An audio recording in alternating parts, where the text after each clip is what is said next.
알테오젠 같은 경우도 2대 주주가 저는 알테오젠 같은 경우는 차라리 네 글자로 각기 전투라고 보고 있습니다. 그래서 정말 계약이 많이 나온다고 알고 있거든요. 그 시기가 이제 기준금리 인하에 대해서도 일단 제로팔 연준의장은 출시 모멘텀이 줄지어져 있기 때문에 좀 업소가 부양이 게 맞다라고 판단하고 있고요.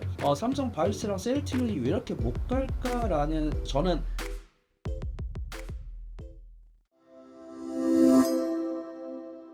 안녕하십니까. 버스프라임 리서치 손여로 팀장님 모셨는데요. 예, 제약바이오 얘기하겠습니다.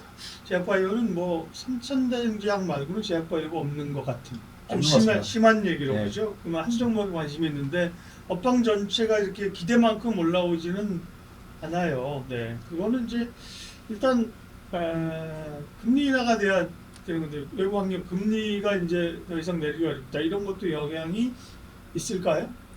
저는 있다라고 판단하고 있고요. 예. 한 줄 이제 네 글자로 각기 전투라고 보고 있습니다. 그래서 정말 어떤 업황에 대한 기대감보다는 그 기업이 갖고 있는 기대감이 실적으로 반영되는 여부를 좀 체크하는 게 중요한 시장 같다라고 판단하고 있고요. 제가 반도체 2차전지 댓글 좀 세게 공격을 해가지고 무서운데 제약바이오 때문에 제가 댓글을 보고 있는 거거든요. 어떤 분이 이런 댓글을 달아주셨어요. 주식 사는데 금리가 원상가이냐. 그래가지고 전 이해 자체가 안 되거든요. 왜냐면은 물론 내가 오로지 현금으로만 매매를 하는 분들이 대부분이겠지만 레버리지를 이용하시는 분 계시거든요. 그러면은 이 금리가 오르면 예금 금리는 안 오르지만 안 오르는 게 정상은 아니지만 대출 금리는 정말 민첩하게 움직이거든요. 그 다음에 이 제약바이오 사업을 영위하시는 분들이 내 돈만으로 회사 차리는 분 거의 한 명 있을까요? 다 투자금 모으고 자금 조달하고 그러면 그 자금을 공짜로 빌리지 않았겠죠.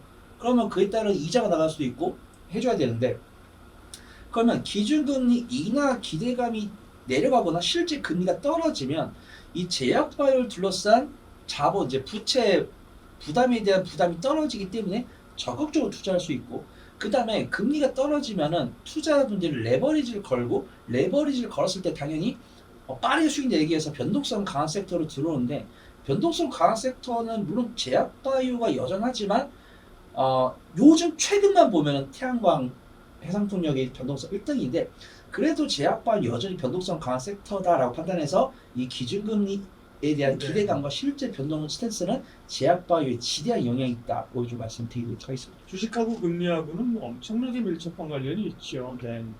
그리고 제약바이오는 특별히 더 관련이 높은 거고요. 그다음에 제약바이오하고 최근에 이제 좀 이슈를 보면 신약 얘기가 별로 없어요. 그죠? 뭔가 이런 게 빵빵 터져줘야 되는데 그 지금 시기적으로 그러는 거예요. 왜 그런 거죠? 일단 저는 사실은 제가 경력이 짧을 수 있는데 제가 봤을 때는 연초에 이 계약이 많이 나온다고 알고 있거든요. 그래서 네. 우리가 뒤에서 ABL 바이오 말씀드리겠지만 ABL 바이오가 투자분들께 가장 유명해졌던 시기가 JP모건 헬스케어 컨퍼런스 2022년 JP모건 헬스케어 컨퍼런스에서 사노피랑 ABL 301을 계약을 하고 이제 계약을 한 건 3월 달이고 JP모건 헬스케어 컨퍼런스가 1월이니까 두 달 뒤에 그 다음에 제약바이오에 대해서 공부를 많이 하시면은 보통 JP모건 헬스케어 컨퍼런스 끝나고 계약이 많이 나옵니다. 물론 우리가 알고 있는 학회 뭐 암학회라든가 뭐 3대 암학회 뭐 종양학회도 분명히 뭐 3월, 8월, 9월, 10월 이런 쪽이 있는데 상대적으로 법은 아니지만 통계적으로 연초에 많이 나와요. 근데 박사님께서도 말씀하신 것처럼 참 보면서 뭐 이제 어떤 계약이 기술 이전 계약이 나올 때가 됐는데 안 나온다라는 생각을 저도 사실 하고 있었고요.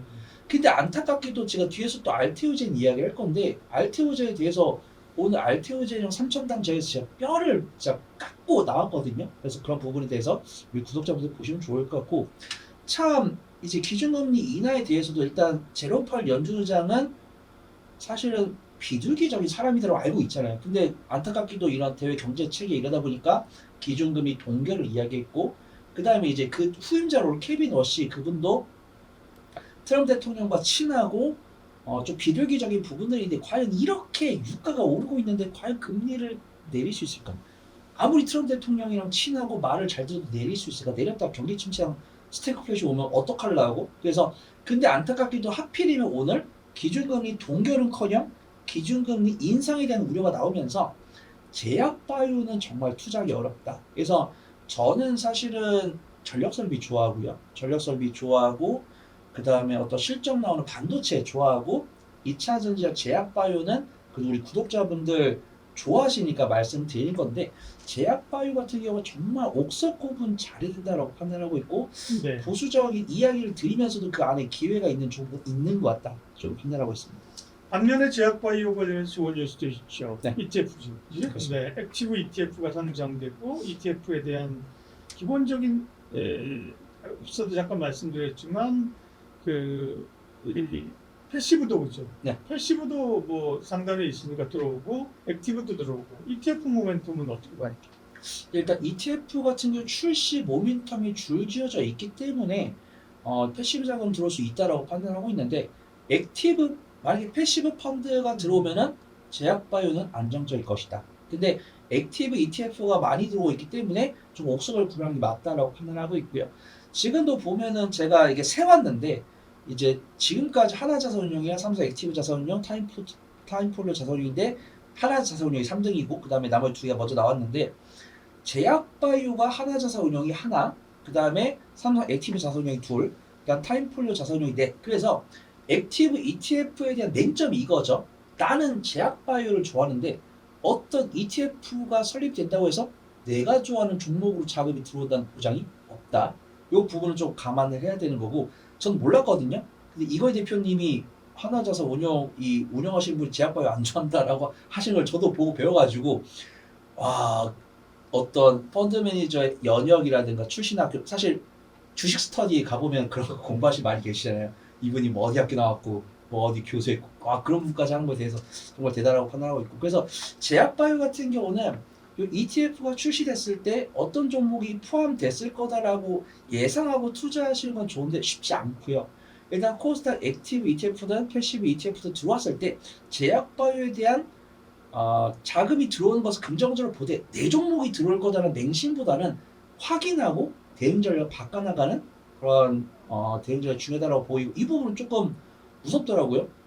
단일 종목 2배 ETF 있고 10배 ETF 나왔는데 10배 ETF는 몇가 나왔다고요? 한국 말고. 10배 ETF 그쵸. 그렇죠. 코인시장. 네. 그래가지고 이런 게 나오는 게 우리 구독자분들께서 정말 단타 잘하시는 분도 좋지만 그런 것들 안 되신 분들은 좀 경계에 대한 뉴스라고 좀 판단하고 있습니다. 우리는 이제 지수는 지금 2배짜리가 있고 그죠? 네. 미국은 지수도 4배짜리 그렇죠? 네. 8배짜리 종목인가? 어쨌든 지금 우리도 이제 종목 ETF 2배짜리 나온다는 거잖아요. 네. 그건 뭐 코스피 대형주일 거고 그죠?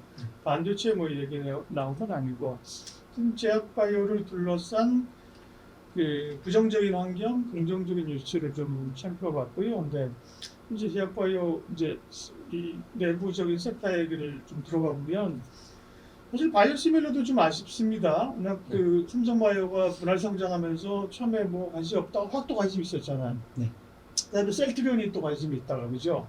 그리고 나서 수주는 계속 봤는데 근데 뭐 주가는 그렇게 관심이 좀 덜해요. 그죠?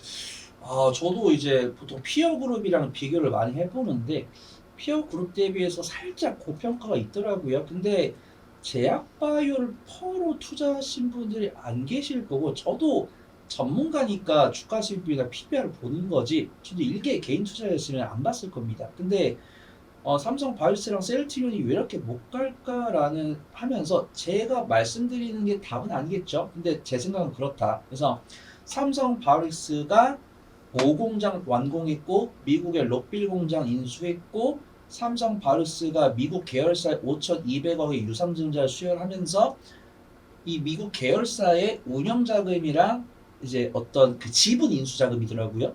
근데 이게 어떻게 보면 설비 투자잖아요. 설비 투자면은 주가가 좋을 때는 설비 투자니까 캐파 증설하면서 막 따라 붙는데 주가가 괜히 안 좋으니까 아니 삼성 바이오스 돈 벌어가지고 주주한테 환원해줘야지 왜 거기다 돈 쓰는 거야? 이런 식으로 할 수 있고 이거 보니까 알테오젠 같은 경우도 2대 주주가 CFO 기존 CFO의 재선임을 반대했다고 하는데 왜냐면은 2대 주주가 주주 취나 경영을 하라라고 이야기했다고 합니다. 그러니까 지금 계신 CF 같은 경우는 주주 환원보다는 투자를 더 적극적으로 하는 것 같아요. 근데 우리 알테오젠 보유하신 주주분들은 주주 환원보다 투자하시는 게 좋을 수 있잖아요.